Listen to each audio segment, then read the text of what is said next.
Maligayang pagbabalik mga kasolid. Genesis Urbania comeback fight. Second round lang ang inabot ng kalaban.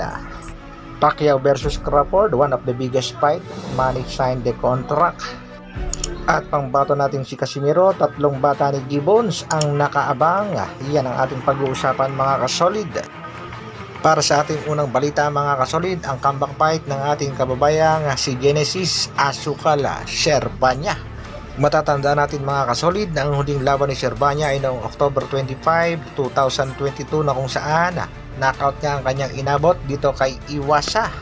At sa kasalukuyan niya ang ating kababayan ay may kartadang 34 wins, 60 knockouts, meron ng 4 na talo. Sa comeback fight niya nitong si Genesis ay lumaban siya sa Indonesian boxer na si Waldo Sabu noong nakaraang November yan mga kasolid, na kung saan nakuha nga ng ating kababayan ang panalo. Bagsak nga itong Indonesian boxer sa round 2 ng kanilang bakbakan, pero ang labang yan mga kasolid ay hindi inhonored ng local boxing commission at hindi nga natin yan nakikita sa record ng BoxRec. Sa kadahilan ng overweight nga itong si Genesis Urbania sa kanilang naging bakbakan. At mamaya nga lamang mga kasolid ay muling lalaban itong si Genesis Urbania kontra sa Vietnamese warrior na si Van Hai Nguyen para sa 8 rounds ng laban na ito nga ay gaganapin sa Paradise City, Incheon, Korea. Ito ngang si Nguyen ay may kartadang 6 wins at meron ng 1 talo, kaya good luck sa ating kababayang si Genesis Asukal Urbania. Samantala, Manny Pacquiao at ang labang pinag-uusapan, ito nga ay ang kanyang laban kontra dito kay Terence Bud Crawford, ang sinasabing hari sa kasalukuyan ng welterweight division.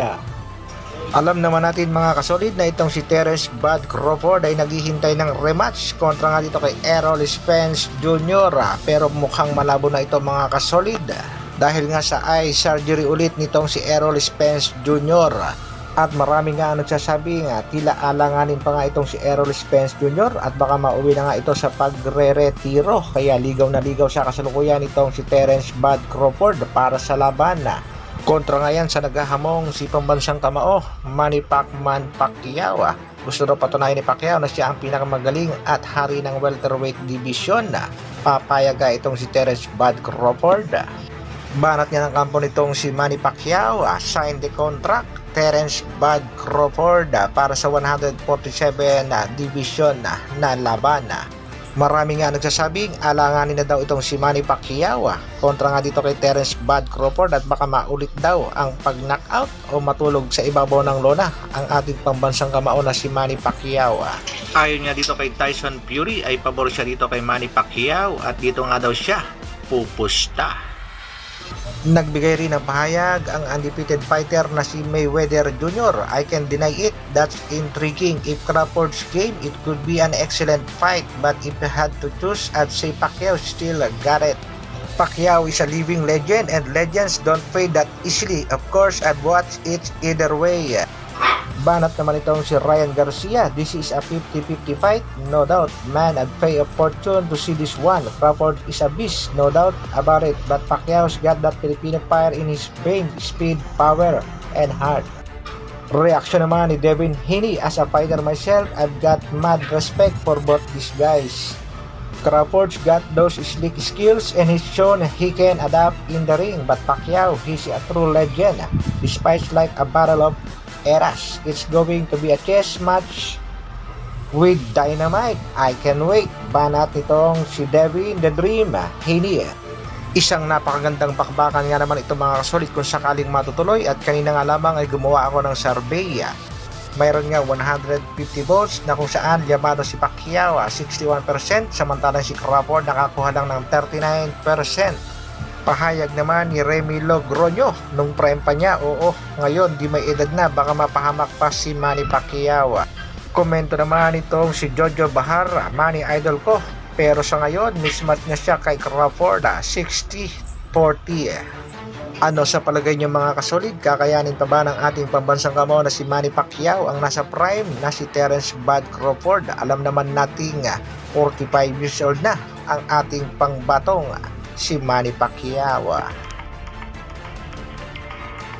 Sa kabilang balita naman mga kasolid, pangbato nating si Cuadrolas General Casimiro hindi nga ito napabalik ng Manny Pacquiao promotion na President Mr. Sean Gibbons, at sa kasalukuyan nga ay 3 ang nakapila sa mga alaga nga nitong si Gibbons na nakaabang sa ating pangbatong si Angas ng Pinas. Unang-una na nga dyan itong si TJ Doheny, ang number 3 sa ranking ng WBO. Ang ikalawa naman mga kasolid ay ang number 3 sa ranking ng IBF na si Wonderboy Carl James Martin, at kasalukuyang number 5 na rin sa ranking ng WBO. Marami talaga nagsasabing hindi tatantanan nitong si Mr. Sean ang Angas ng Pinas hanggat hindi napapabagsak. At sa kasalukuyan nga ay nagdagdag pa ng isang super bantamweight boxer as nasa ranking ng The Ring. Pang-siyam nga itong mga kasolid. Ito nga ay itong si Elijah First, ang bagitong Amerikanong boksingero na patuloy nag-aangas sa ating pangbatong si Cuadrolas Janel Casimiro. Nagbanta pa nga itong si Elijah First na patutulugin daw ang ating pangbato. Anytime nga daw ay willing labanan itong si Elijah First ang ating pangbatong si Angas ng Pinas, at pababagsakin nga daw tulad ng pagpabagsak na ginawa dito kay Magic Mike Plania. At kahit nga daw itong si The Monster Naoya Inoue ay kaya-kaya niyang tapatan mga kasolid. Matindi rin pala talaga ang hangin nitong si First, mas matindi pa sa hangin ng Angas ng Pinas. Sa kasalukuyan nga mga kasolid ay todo-todo na rin ang pag-iensayo ng ating pangbatong si Angas ng Pinas, Cuadrolas Janel Casimiro. Prior nga yan sa kanyang nalalapit na laban, at banat nga ng kanyang manager magdadagdag ng strength conditioning coach sa kampo ng ating pangbatong si Cuadrolas Janel Casimiro. May mga nagsasabi nga rin disiplina lang at focus sa training ang kailangan nitong si Angas ng Pinas upang muling makabalik sa tagumpay.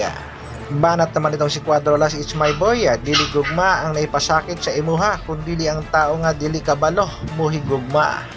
Na ang ibig sabihin, ang pagmamahal ay hindi nagpasakit sa tao, kung hindi ang tao nga hindi marunong magmahal. Pambansang kamao Manny Pacquiao kontra ng nasa prime sa kasalukuyan na si Terence Bud Crawford. Kakayanin kaya ito ng ating pangbato? Isang matunding komento naman dyan mga kasolid. Shoutout muna tayo sa ating mga kasolid. Shoutout nga pala kay Pawarat, at shoutout din kay kasolid Captain Hook TV. Isa naman nating kasolid na nagsabi kay Wonderboy na wag mo nang subukan si Alas, masisira ang buhay mo. At syempre shoutout sa ating kasolid na si Jubes Official Vlog na walang sawang sumusuporta sa ating munting channel. Hanggang dito na lang muna mga kasolid. Maraming salamat sa patuloy na pagsuporta at panonood. Isang like naman dyan. Mabuhay Dr. Alvin Vlogs. Bra.